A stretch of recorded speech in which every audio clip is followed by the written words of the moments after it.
হরে কৃষ্ণ। আজকে আমি ভগবানের লীলার কথা, একটু কৃষ্ণ লীলার কথা শোনাচ্ছি। আমাদের এই বীরভূম জেলার পাশে বর্ধমান জেলার গ্রামটি শ্রীখণ্ড। সেখানে গৌর কৃপায় এক মুকুন্দ ব্রাহ্মণ কবিরাজ, তিনি ডাক্তারি করতেন। তিনি আয়ুর্বেদিক চিকিৎসা করতেন। তার একমাত্র সন্তান হয়েছিল গৌর কৃপায় বলেছিলেন তোর একটা কৃষ্ণভক্ত সন্তান হবে। তো সেই কৃষ্ণভক্ত সন্তানই হয়েছিল। সেই সন্তানকে নিয়ে থাকছিল। একদিন কিন্তু উনি বললেন, আজ আমি বাজারে যাব, তুই আমার গোপীনাথের সেবাটা করবি। গোপীনাথের সেবা করতে গিয়ে থালাতে করে মিষ্টি নিয়ে যখন সেই বালক গেল, কিন্তু সেই গোপীনাথ সেই ভোগ গ্রহণ করলো না। ভীষণভাবে কান্নাকাটি করছে সেই বালক। বারবার বলছে যে, হে গোপীনাথ, তুমি আমার বাবার কাছে ভোগ খেয়ে নাও, কেন আমার কাছে তুমি খাবে না? আমি কি অপরাধ করেছি বলো? তোমার কি সাজানো ঠিক হয় নাই? বলো তোমার কি করতে আমায় বলো, আমি তাই করব। তুমি প্রসাদটা খেয়ে নাও।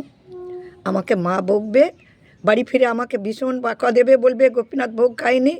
ও শিশু তো জানে না যে ঠাকুর ভোগ নিশ্চয়ই খায়, ও জানে।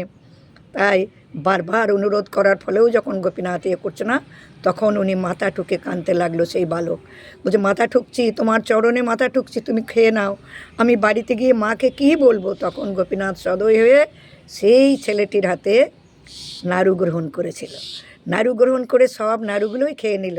বাড়িতে ফিরে থালাতে একটাও প্রসাদ নেই।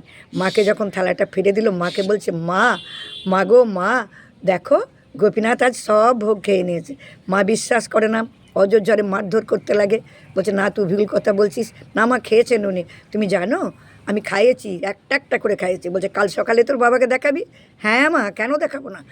পরের দিন যখন বাবাকে নিয়ে যখন যায়, গোপীনাথ কিন্তু সেদিন আর নাড়ু খায় নাই, কোনো ক্রমেই নাড়ু খায় নাই।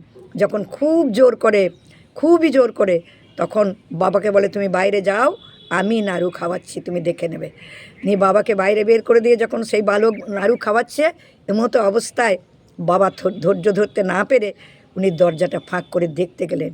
কিন্তু ওনার দর্শন তো হবে না, এগুলো জন্ম জন্মান্তরের পুণ্য ফল চায়। তাছাড়া একমাত্র গৌর কৃপা না হলে কোনো দিন এগুলো ঘটে? ছেলেটি যখন নাড়ু খাওয়াচ্ছে, সেই অবস্থাতেই দরজা খুলে দেয়।